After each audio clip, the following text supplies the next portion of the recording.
sumikat sa pag-vlog, huwag kang umasa sa mga sikat na tao. Huwag kang umasa na mapansin ka nila. Huwag kang umasa na makigolab sa kanila dahil sikat sila. Huwag kang umasa sa ganun. Gumawa ka ng sarili mong content.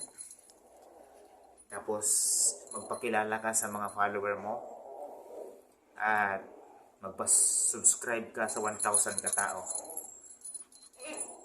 Kaya naman, nakakalungkot kung aasa ka lang sa mga tao na sikat dahil walang mangyari sa'yo.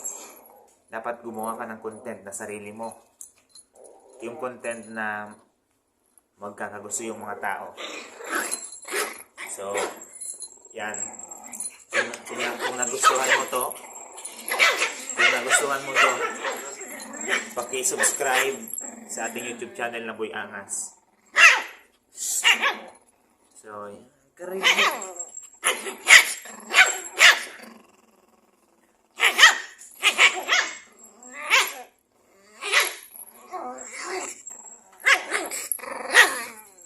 Nakatakot.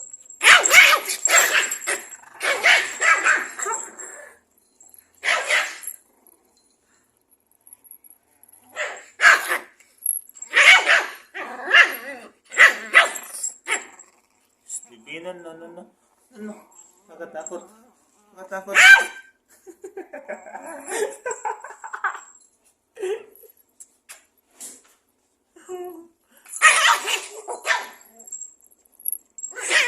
Gawa kayo ng content, huwag kayong naasa sa mga sikat.